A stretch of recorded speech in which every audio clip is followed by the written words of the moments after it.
The Global Latin Factor Podcast.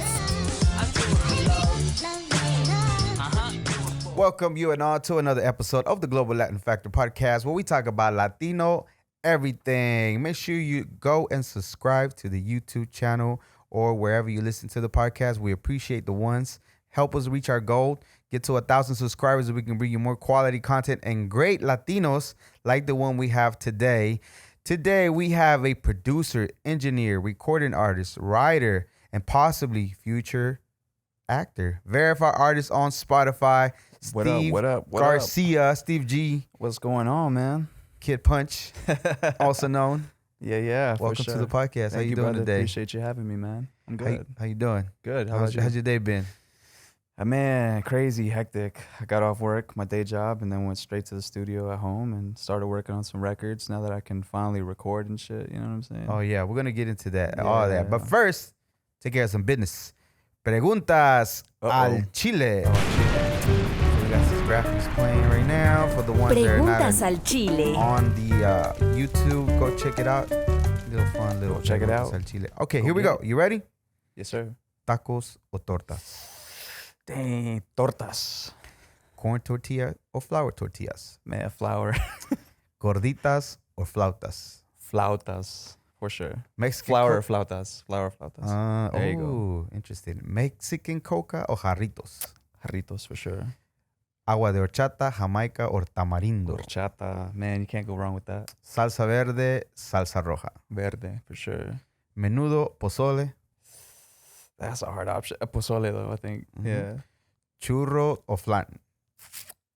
Man, I got to go with flan for sure. Okay. Are you over 21? Do you like flan? I don't eat it anymore because I don't eat meat, cheese, none of that. Oh, okay, you're dairy-free. I'm okay. Vegan. Vegan. I'm Mexican, but I eat mostly vegan. Mexican vegan, dog. Yeah, that's the way. I'm just saying. Get used to it. Okay, so I used to love it, though. Yeah, it's not great. No more. I love it, man. Yeah, I kill carne that stuff. asada, I'm sorry, flan sopapilla. Oh, okay. Have you ever had that? Uh-uh. You need to try it. Really? It's good. Yeah? Okay. Yeah, I'm used to gonna like have to it check too. that out. Oh, you're over 21, right? I'm over 21. Okay, so do you like Corona, Indio, or Carta Blanca beer? Carta Blanca Okay. over Corona. Mm-hmm. Tequila or mezcal? Mezcal? Oh, I guess tequila, it would depend, right? Because There's two different ones. There's two different ones. Yeah. There's tequila, So then there's tequila mezcal. is made from the agave, and mezcal is a different process that they make it. Okay, And gotcha. then it's a little bit more. That's embarrassing that I don't know that. Like, so that means you don't drink. That's Yeah. good. No, bro, I don't get drink. into it. Don't I become drink, an dog. alcoholic. So it's a good thing that you don't know. Okay, Valentina, Tapatio, Cholula. Oh, you know, you're going to probably laugh at me, bro, but I don't like spicy stuff. Hey, It don't sit well with my stomach, man. Some of us were not meant for some spiciness. It's okay with it. Or to drink milk. That's all good. No. So if you don't like it, it's all good. What about the, even though it's spicy, but do you like the paletas, the candy? Oh, yeah, no, I do like those. Yeah, like the, what is it, the piña flavored ones. So we have the sandia, the elote, or the mango ones. Oh, the sandia is really good. Okay. What about the conchitas? You got like the brown ones, the white ones, or the pink ones? Conchitas is The concha breads? Oh, The pastries? the little, Yeah, okay, the round gotcha. I like the white ones the most, man. Yeah. The vanilla, those are good. Refried beans or borracho beans? Refried. Okay. And to you, just in general, whatever comes to mind first, what does Latino mean to you as far as the word itself? Do you identify? Yeah. Or what does that mean to you? Latino, I guess, would mean to me that you identify, obviously, as anyone from South America, I almost feel like, right? Mhm. But it's in your blood, obviously, so you don't necessarily have to be from South America. You have family, you know, like I have Mexican parents. I was born here in Texas, and I think you and I were kind of talking about this, but Texas is still Mexico, bro. Like, It is. We got tricked into it, but it is. We're the majority now. So I mean, I think really it just depends on who you are as a person, right? Like, do you represent your family's heritage? Are you proud of that? Are you not? You know, because some people aren't. Like you got some Mexican kids out here that don't speak any Spanish at all, or their parents were kind of against it. So I think embracing the language and embracing the culture, that's really what it means to be Latin, right? Like family, love, like just all that's involved in like that culture, right? Right. And obviously, you know, you got the music too. The music, that it's its own thing. Yeah, it is. You know, surprisingly very, you know, like you hear corridos, norteñas, things like that. It's actually like, You ever hear like German music? Polka and stuff Yeah, it's like that. very similar, Yeah, right? Like very it's similar. kind of crazy those two comparisons. But basically, what I'm getting at is all those things are how you identify as Latino, right? I think um, carrying that message to like the rest of the generations or like the younger kids now, you know, it's a good thing to do because it keeps the culture alive, Yeah. right? We So, contribute a lot to the world. That's the reason for the name itself. Yeah. Because it saved Europe from famine a long time ago. From tomatoes to corn to all that stuff. you yeah, know? So I think that's the reason why I went with what we did for the same reason though. yeah, no, this And is it's dope, man. cultures, not culture, because every Cultures. Latino have their own thing that they Right, do. right. And then I was telling Josie on the last episode that we did is that it's crazy when we come together as far as different from like Colombian people, from Puerto Ricans. When we come together as far as doing anything, it comes out really good. Yeah, for sure, man. I mean, Yeah. you put two Latin cultures together, like it's crazy what the outcome can be, you know, like, Absolutely. and especially in a community type of format, Yeah. everybody helps everyone, you know. what I mean? Where's your family from Mexico? Do you know? So my parents are from San Luis Potosí, San Luis. and they're from a rancho called the Remaderos. Okay. It's near like Cerritos, if you've ever like heard of that. No, but I know Matehuala. I know of Matehuala. I don't know And Matehuala. I'd be lying to you if I tell you like where that is geographically in Mexico. But yeah, my parents are from there, and Have you visited before? yeah, no, I used to go all the time when I was a kid. Probably from like the age of like very young, maybe like 5, 6, all the way up to about 14, 15. We used to go every year, That's nice. every December, and they're used to. This was the cool part because Mhm. you know, like I'm glad that they took me because you know now that we're talking about the background of cultures and all that, it taught me how to speak Spanish better ultimately too, Yeah. because here you're not really like my parents didn't give me a book, they didn't give me none of that. Like Yeah. it was like me picking it up by watching them speak it type of thing. Mhm. But going there, seeing how my parents grew up, seeing how my grandparents currently live, and you know, because where they're from, there's no running water still. Like they Yeah. get their water from like a well type Yeah, of thing. that's true. But in the town over, that's where they have running water and stuff. But you know, going there every year definitely like taught me to plant my roots in that, and still, it just humbled you. You know what I mean? Like if I feel like if I didn't have that experience as a kid, probably wouldn't be so grateful for what I am now. You know what I I mean? keep telling people that here, because I come from a place in Mexico too. It's a little town where we didn't have running water for like we get water for 2 or 3 months at a time, and then we don't have water. Dang. And then we have to go get it off some wells too. Like a burro Yeah. carrying that. Like Or no, we were the burros. Oh, We yo, would you- have to, with a freaking stick with 2 buckets carrying all the way Yeah. from one place to the other. Dang. So when I tell people that we have it easy, I don't think they can grasp the idea of how Nah, easy man. it is here. Yeah. You literally, if you have a job, or even if you don't have a job, then you can still try to get some assistance to get help, and then you can easily go to the market or anywhere and get you some water and have something to drink. Right? Yeah, no, I mean, like it's hard to explain that to somebody Yeah. who's never seen it, Yeah. right? Like it's like, oh, they could do this, or they could say, no, they No, really can't, they bro. really can't. You know, like there's not even vehicles there, like Yeah. where my grandparents are from. They still ride horses and donkeys and shit. You Yeah. know what I'm saying? My mom told me a story about pozole, where we from. She remembers the day when she was younger, of the day the pozole arrived to the town where we were at. So they didn't have pozole. Prior to that, Somebody brought it in from out of town, and they saw the recipe, and they started And they copying started it, making and they it. started making it. what? That's crazy. That's pretty right? cool though. Like That if you think is. about it, That is crazy. you just to have me. like this amazing food show up. Yeah, and it was like, what? What do you mean you Everybody's have like, what is pozole? this? Yeah, we know it all our life. What do you mean? What's it Okay. called, pozole? Yeah. So, any family members for you that do music, or you the only one that You know, took on that? as far as like anyone before me, not that I know of. Like my parents, super into it. I guess like my dad every morning would be blasting like Ramon Ayala or whatever, like 6 a.m. and I'm like crusty eye, like you know what I mean. Yeah. definitely. But my mom, I would say, would be the closest because she would just sing in church. Nice.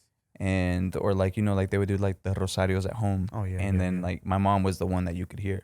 Mhm, Yeah, that's out of cool. like all 40 people. Hey, it's a skill. There's not a lot of people that can do the rosario and then be able to sing. it, Yeah, too. exactly. Like my lungs aren't as strong as hers, but definitely I think maybe that's where it comes from. You know, they have a love for music, but they Yeah.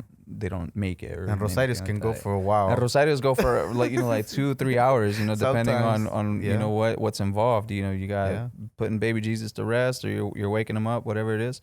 Yeah. And then there's the food. Mm-hmm. That was my favorite part about that. Like, I think everybody's waits there. the in tamales, anticipation the to chocolate.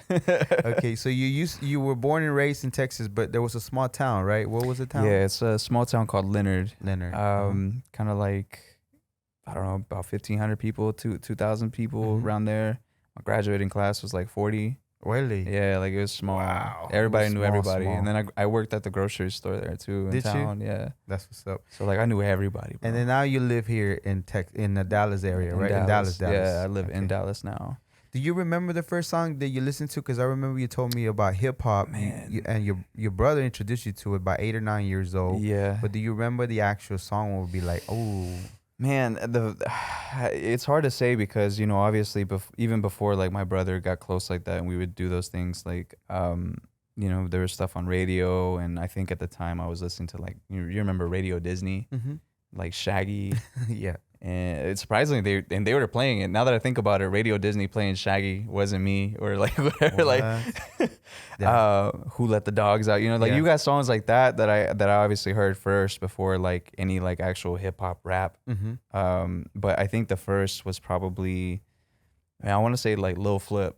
Lil Flip. Lil Flip was probably like the very first artist I've ever heard. Yeah. And then out of Latinos, the first Latino I ever heard I think was probably like, I don't even know. Maybe might have been Baby Bash, might have been SPM. I don't remember which one exactly. Yeah. You know what's crazy now to me, and I don't know if you realize this, right? Because he introduced you to Paul Wall, and you actually are gonna be opening up for Paul Wall at the Carne Asada. Yeah, man, that's crazy to me. Like, I was just telling somebody about this the other day in another podcast. Was, a lot of people don't know this, but sometime last year I was going through like all this depression stuff. I was like kind of like ready to kind of quit and stop music all like completely. And that was around the time that like Sonia reached out and she said, "Hey, I got this festival that, I'm throwing. I'd love you to be a part of it." And ever since then, it's kind of just opened doors for me as an artist, when it comes to collaborating with others or just moving down and making progress as an artist, right? And now this year we're doing it again, and now we got Paul Wall, we got Slim Thug, we got Nina Sky, like all these artists I grew up listening to. Yeah. So it's crazy to think about, man. It really is. So real quickly, a plug for them again for linking me up with you and letting me know about you. Shout out. Yeah, big shout out going out to Sonia Kilo, Stephanie, and the whole crew putting it together. Brought to you by Pizza Patron, performing live. Yes. One of the bigger names is Slim Thug, Nina Skies, and Paul Wall. Yep. Of course, you have Bo Bunny, Big Tug, El Dusty, Ray Burger, Alex Burger, Aguilar, shout out. Beatriz Gonzalez, Nate Dogg, Texas Cake, Steve Garcia, Josie, Sol de la Cumbia, and the Kid Brothers. And this is all happening May 29, 2022. Get your tickets. Yeah, authentic recipes from the vendors and the food vendors are gonna be there. So make sure you get your tickets. And let me tell y'all though, like the food, I've tried most of those food vendors. You do the videos, right? Bro, for the food? yeah, I shot a few of the promos with them, and like we got to try some of that stuff. And man, I'm telling you, like I had a little bit of it last year, but some of the vendors weren't there. And so they did bring some by in the studio, and we tried some out, and man, so good. Y'all are gonna miss out. Like if you haven't bought tickets, you better start having like FOMO or something, because this is really good stuff. Yeah. Just FYI. Yeah. And she's gonna have a vegan option also for myself. Shout out. Hey, you already got your tickets, right, bro? I'm gonna get my tickets. If not, I got you, bro. On me. No, I'm gonna go. I'm gonna swing by. I definitely gonna check it out. As a spectators, just look around, walk around. Everything that they've been putting out just makes it sound really exciting. Yeah. And then of course I had her, and I talked to her here. She told me about how the whole idea came to be. So I thought it was super dope. Yeah. And yeah, of course. She's a talented artist, man. She's a great entrepreneur. She's driven, motivated. Like shout out Sonia for sure, because absolutely. She's definitely opened a lot of doors for me, and she's just a homie. You know what I'm saying? So shout out. Yo, so your experience for the first Carne Asada, as far as your performance, how did you feel about it? The first one around, this is probably like the best part about it to me is, you see me right now, like I'm very laid back, I'm very like chill, but I get this reaction every single time I get on stage and I come off. People are like, I wasn't expecting that, like the energy, and it carried to the next like artist, and so like I really love that like surprise element that I give people, because like I it's almost like I want to say it's like a switch that turns on in a way. You know what I'm saying? Like I'm kind of nervous leading up to the performance. Like I'm standing by the stage, like pacing a little bit. You know what I mean? Like thinking all these things that could go wrong. Like, oh, I'm gonna trip over a wire or something. But like like it's all great energy, and it went well. Like the crowd received it really, like I think great at the end of the day. And again, that interaction that I have with people afterwards are like, whoa, like that was unexpected. I love giving that shock factor. I like that because I am seeing different events before. I've done clubs and different things like that. Now I just do more private gigs and stuff too, but I get this little feeling too sometimes. And then even before, when I was on the regular terrestrial radio for a little while, I get the same feeling. But then I used to say to myself, I started saying it to myself, if this was the last day of your life, would this be something that you would be doing? And it was like, oh, yes. Yeah, exactly. And then boom, just exactly, man. Like you do what you love at the end of the day, bro. Yeah. Because that helps me, like, this will be the last thing. Like, this is what you want to do. And be like, yep. Right, and right. You don't want to go to sleep and not wake up, doing something that you regret not doing. Turn back and you didn't want to do it. Man. Don't know that feeling, bro. Yeah, that's true. So what was it about? So I know that your brother introduced you to Little Flip, Mike Jones, and all the Texas artists, mainstream artists, and then of course some of the Latino artists. But what was it about the Latinos that you felt more connected to? Well, definitely, like, so when I was introduced to the like Lil Flip and all those artists like Paul Wall, Slim Thug, Mike Jones, I definitely already felt like a passion for it. I was like, okay, like I really want to try like doing what they do, like rapping, right? Yeah. But to me at the time, it felt so like siloed to one race in a way. Like back then, it wasn't common to see Latinos making music or being in the spotlight or considered mainstream, right? So to me, it almost seemed like impossible. Like I was like, I probably can't do it. Like it's not really like for me. So there was nobody that you could look up to look like you? Not in that time, no. Not in that time. And I'm sure there were artists already. You had like Big Pun and you had like all these other people, but I just wasn't exposed to them yet. And so once I got exposed to those artists, that's when I was like, oh, like I could really do this. Like Cypress Hill, Little Rob. Like Cypress Hill, Little Rob, yep. Yeah, like Amanda Perez. Yeah, Amanda Perez. Frankie J. Which speaking of, and Frankie J, man, like that's probably like, I would say like my idol. Like I love that dude. His work is amazing. Yeah. Dude can sing like crazy. Yes.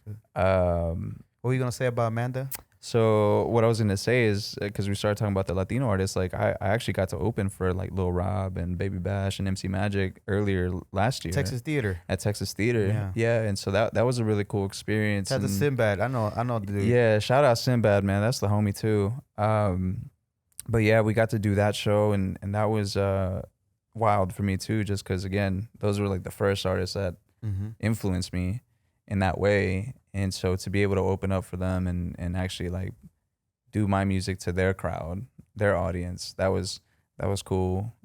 I got you introduced Little Robin to the stage, and I've MC for Little Flip. I brought him into the venue. Yeah, MC the event for Slim Thug too, and then the one that I felt more was bringing Little Rob to the stage. You feel more like connected to that, right? Yeah, like you're proud to like be in that presence, that feeling of that community that came to see that person. Yeah, right? and it was actually Sinbad that told me, like, we were doing the event for I think it was the station at that time. Yeah, and he told me like, do it, and then of course I love to get in front of, like, I work the crowd when I'm like, on the I like mic. attention. No, I'm just kidding. Nah, not even that about it, but a little bit, of course. Of course. But I just like the reaction. I was talking to one of our guys that works here, like the reaction. How can you just say certain things and get a reaction and get the people really like crowd involved? Work. Yeah, crowd work. Crowd working. So that's what I like. Really, I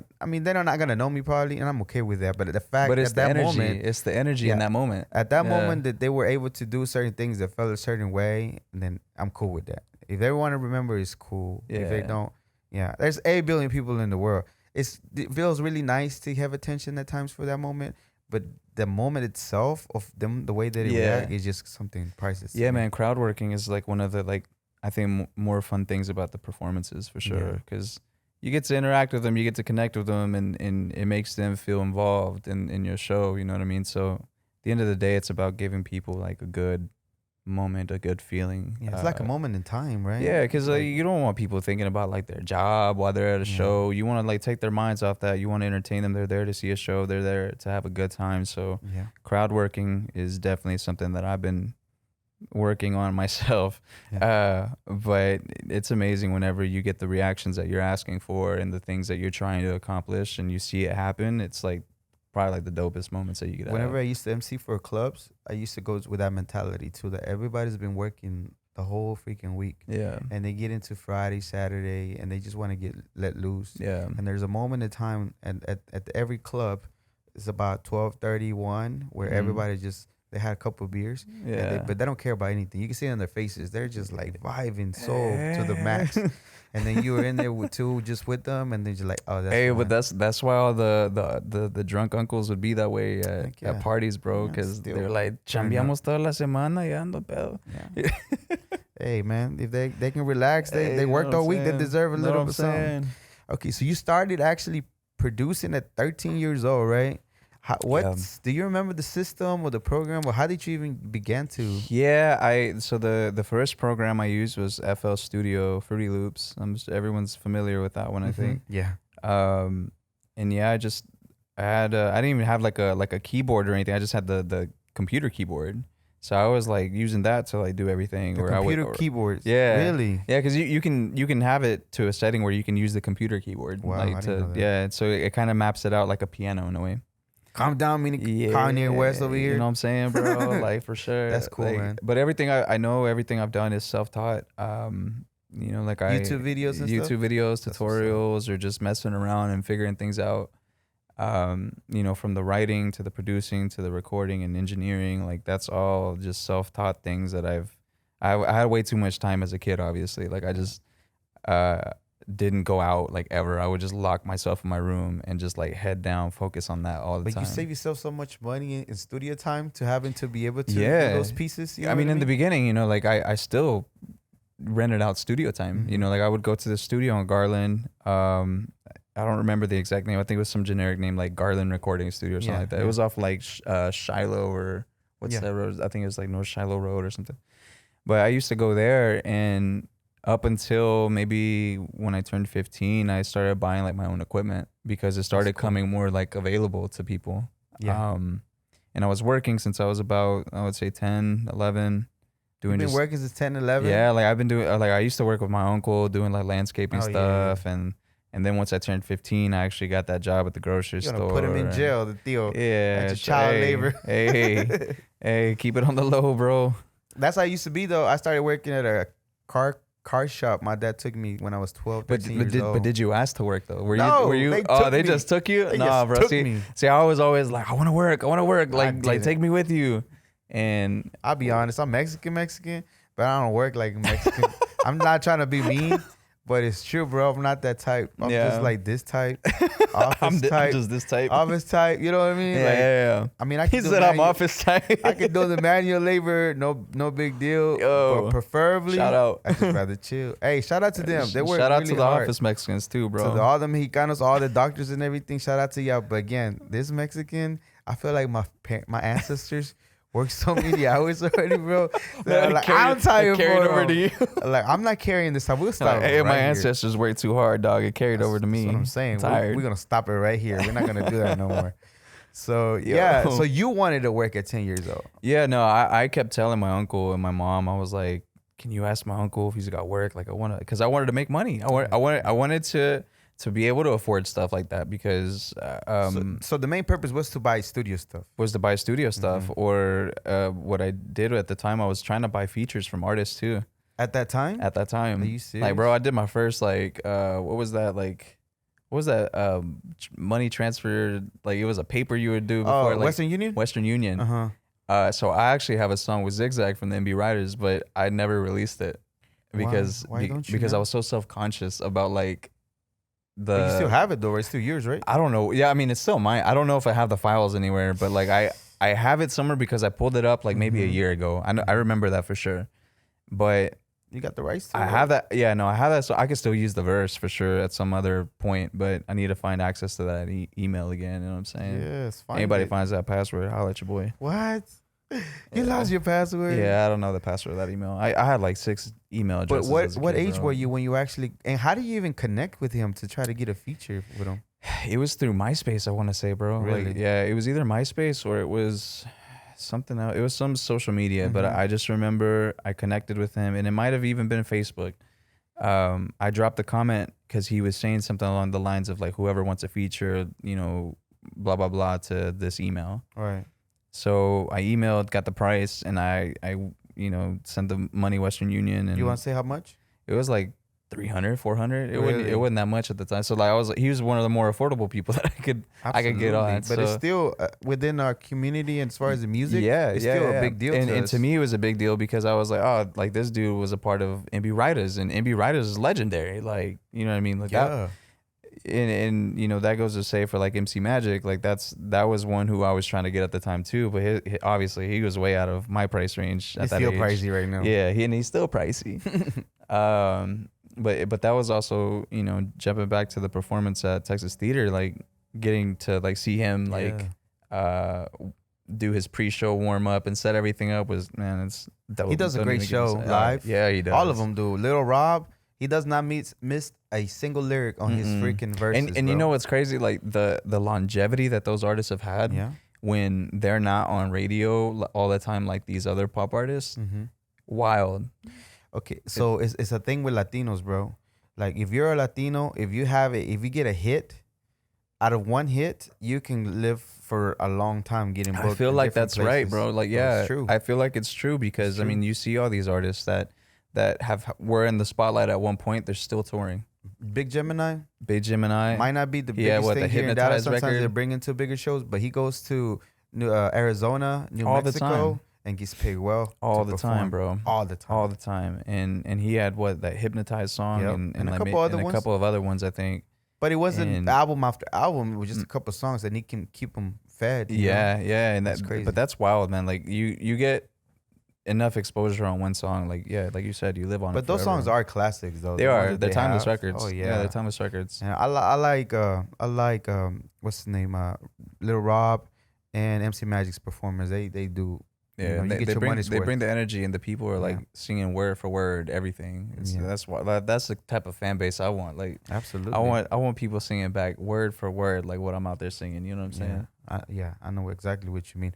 Okay, so now as far as something that you're passionate about is to help other people, up and coming artists and producers and things like Yeah. that, to show them certain things that you know how to do.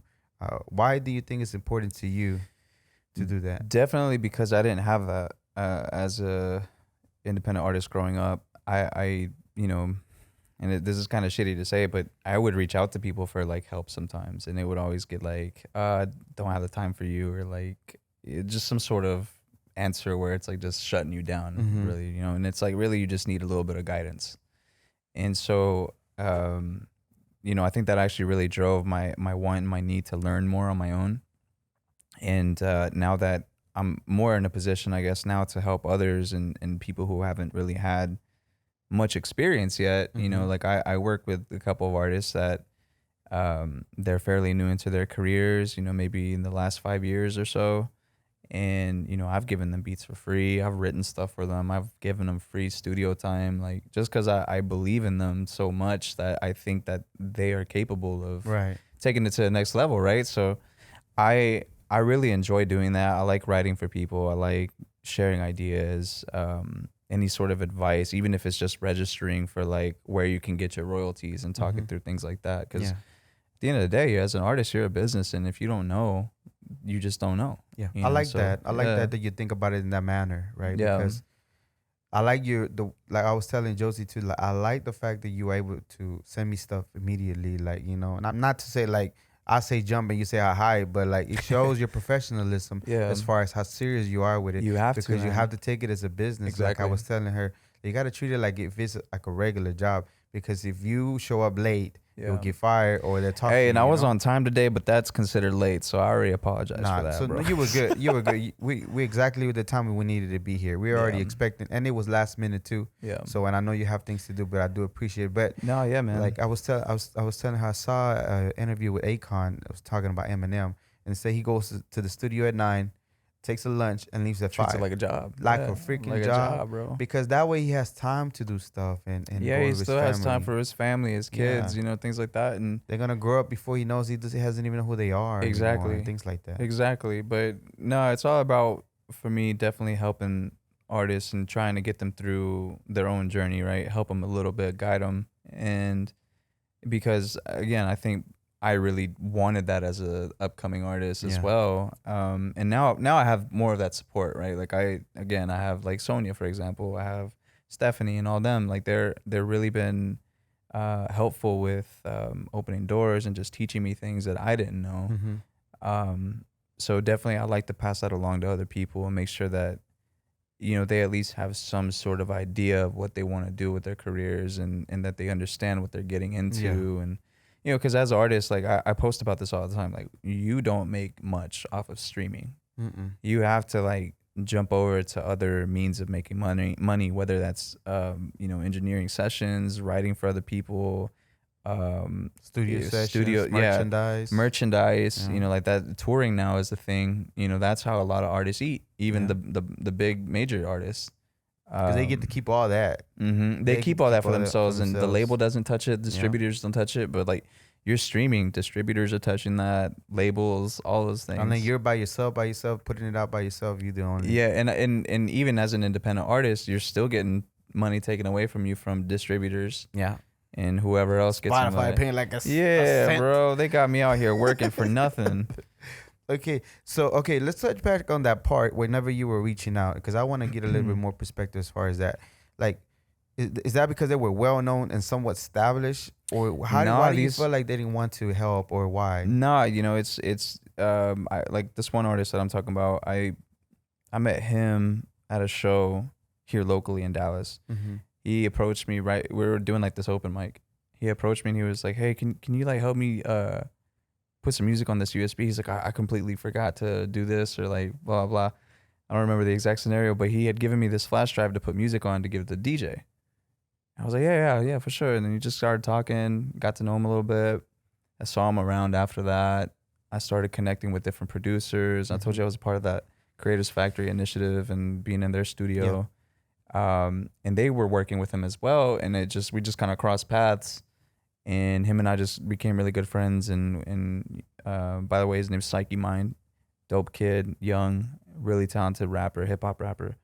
But he, you know, what I like about artists like him is that you can tell they're new because of how they carry themselves, right? Yeah. Like you're very young, a little naive at times, but like even with recording, he would do it a certain way in the beginning, and then like as time went on and we were like trying to coach him through certain things, now he's like, I'm making music that I really want to make now, and you know, but he's had other help other than me, right? But you know, I've just given him a few pointers here and there and have done things for him that have just kind of helped him along the way, right? But I guess just seeing like people that are really hungry for it, and you know, I guess you see a little bit of yourself in it at the same time. Yeah. And But what about the ones that didn't want to help you? That you reached out and what was their excuses as far as them not wanting to help?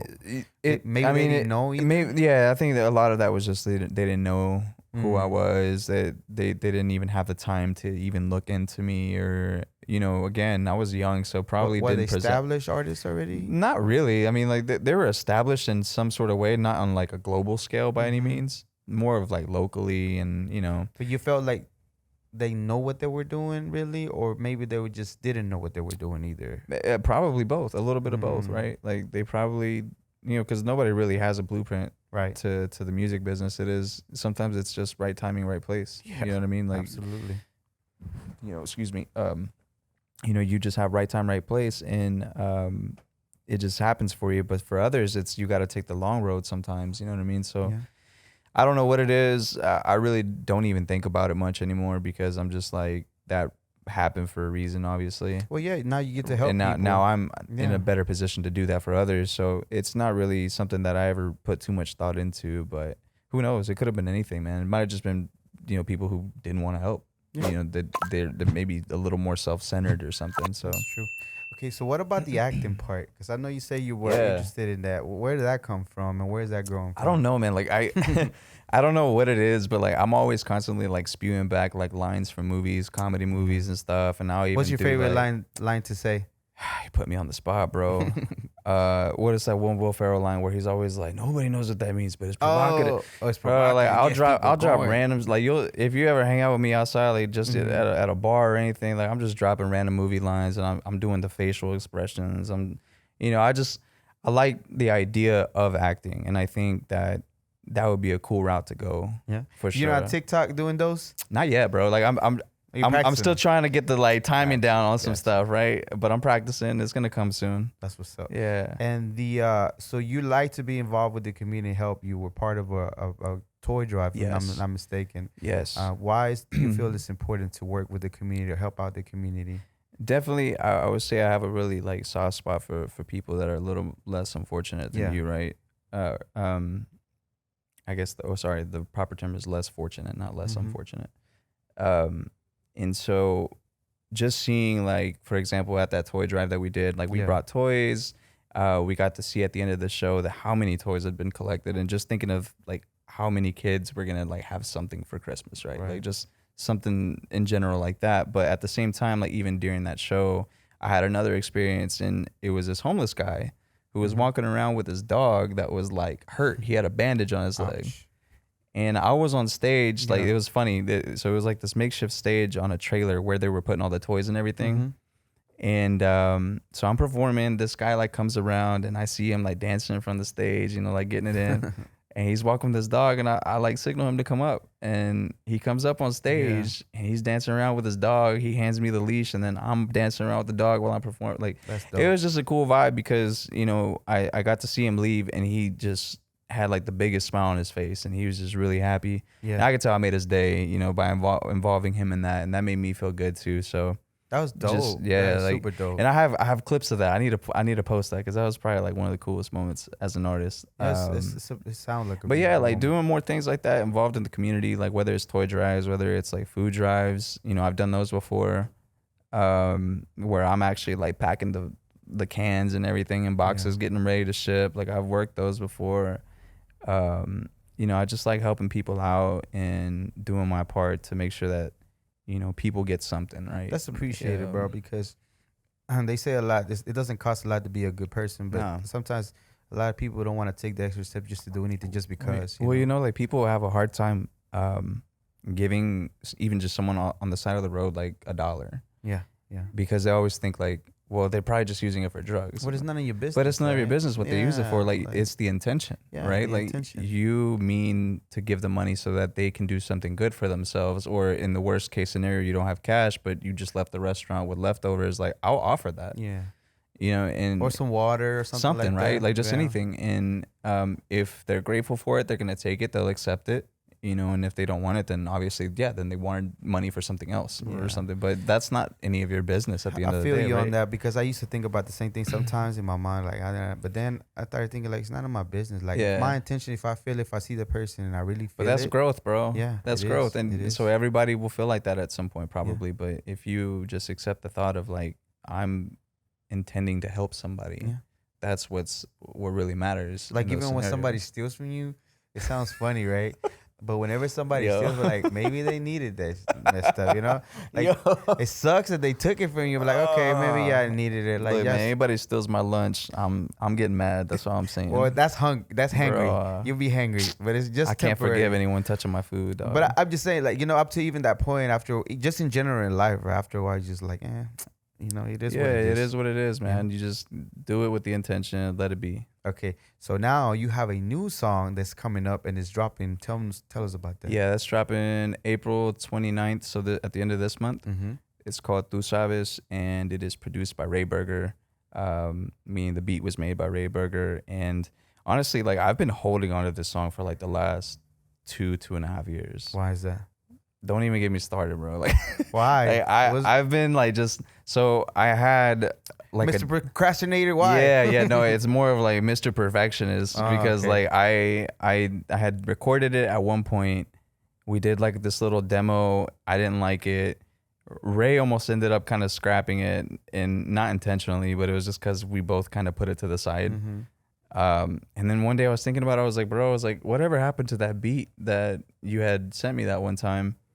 And he told me to put it in the trash. No. He's like, oh, I still got it, you know, like so I ended up buying the beat from him just because it was originally intended for one of his projects. So I was just kind of like writing for it. And it was one of our first collaborations. And so I just wrote to it, made this little melody, and recorded some stuff, and it sounded okay. But then, you know, you get into the whole like mindset of like, oh, but this needs to change. Oh, but this needs to be a little louder. Oh, but maybe I need to change this drum, or, you know, like you start thinking about those things, and it, to me, it bugs the hell out of me. Like I don't know why, but if something sounds off, I will re-record it. I will change all these things, and then it's just like a rabbit hole. So do you think you need to learn how to just let it go? Yeah, and for sure. Have other inputs from people like Ray Berger, or people that know how to, and it's like, you know what, this is good. You just no, and that's definitely what I did now that it's releasing, because I've been so over it, bro. Like that, I was like, you know what, I'm just gonna record it one more time. I'm gonna just do the mix and leave it as is. And I sent it to one person and got feedback from him, and I was like, that's it. I was like, that's it. Like, do the adjustment, send it back. He says okay, then cool. Yeah. And so yeah, that's what happened. And so now it's in the process of being uploaded to the interwebs. Yeah, because it'll be a never-ending streaming. process with somebody that is perfectionist. It just would never be ending. You know what I mean? You could go drag on forever. Yeah, exactly. And that's the thing that I got to learn is just, you know, let it go, let it be, because otherwise I'm just holding myself back, and people will never hear it, right? Yeah. It's selfish. Absolutely. You need to let the people, take it in. Exactly. And then don't deprive them from your... Nah, man. I'm so sorry, y'all. Don't hate me. And you're performing, as we mentioned, the Carne Asada May 29th, and you're also releasing something else coming up, right? Yeah, so after that, it's called Mal de la Cabeza. That's I like the title of that. Yeah, that's more of like a up-tempo, very like party-ish type of vibe. But yeah, no, that's coming out after that at some point. I actually was working on that earlier this week, so probably going to be done here in like another couple of weeks, and then I'll schedule a release for that. And, yeah. What is the process for you to do music? Because people do it different ways. They either select the beat, start from scratch. Sometimes they even write something, or they punch in. What is your process for you to do music? It really depends. You know, sometimes it is just like a beat that I'm working on, or a beat that Ray will send over. And is that your main producer that you would say right now? Right now at the moment, yeah. I would say that Ray and I have both just been kind of like, I guess the reason why we really work together often is because the songs work. You know what I mean? And what I mean by that is like they've been picked up on globalization radio, Pitbull's station. That's dope. Congrats. You know, we've had DJs spinning it, so like we get paid from those songs pretty often. And you know, now that Ray's also blown up on TikTok, you know, his numbers have gone up like crazy, which also mean that my numbers have gone up like crazy due to that. So it's just a good dynamic, you know what I mean? Like we work well. He sends me something, he trusts me with it, doesn't really try to micromanage or say like, no, change this, change that. Like most of the time it's just like, oh, this is great. Like I love the way that this sounds, you know, and then we just release it. So it's a vibe. It's a vibe. Overall. Yeah, it's a vibe overall. But I work with other producers from time to time. I have a good friend of mine, 91 Hertz. He's really cool. He does really dope stuff. But at times I also do my own beats because, you know, I'll get a melody that I start playing and then I like it and I build drums and then all of a sudden I'm writing something to it. You know what I mean? So, nice. But more recently, I guess I've just been working more with other people's stuff because I get tired of doing my own beats as well. Like I find different inspiration, different things to do. You know what I mean? Like so your process, it could vary depending on what song and then what yeah, comes it could be either the beat comes first or, you know, in the case of Tu Sabes, I'll tell you the quick context story of that. It was, what was that song with Bad Bunny and Drake?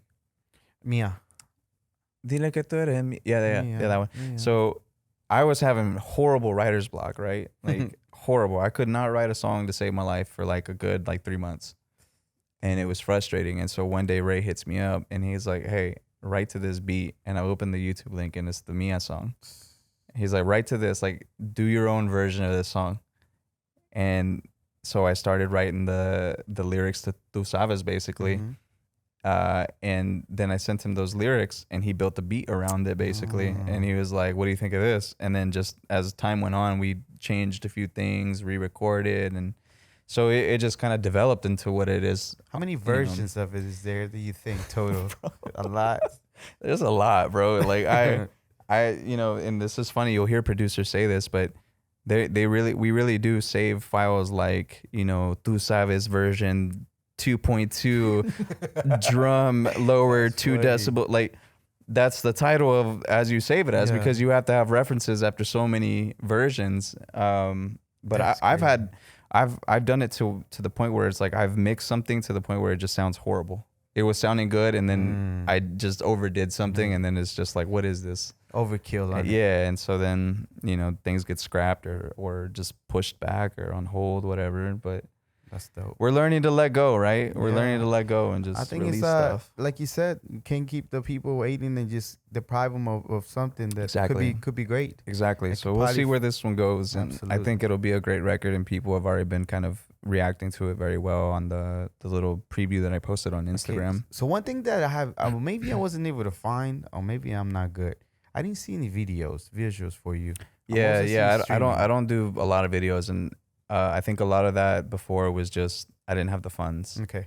A lot of it was I didn't have the funds. Now I have more funds to do that. But now it's all about trying to find someone that can actually help me execute it the way that I want it. Yeah. There's a lot of dope videographers in the DFW. Yeah, a lot of them, man. Some that work with Sonia Kilo, Prophecy. Yeah. There's KV. There's a few other ones that I know.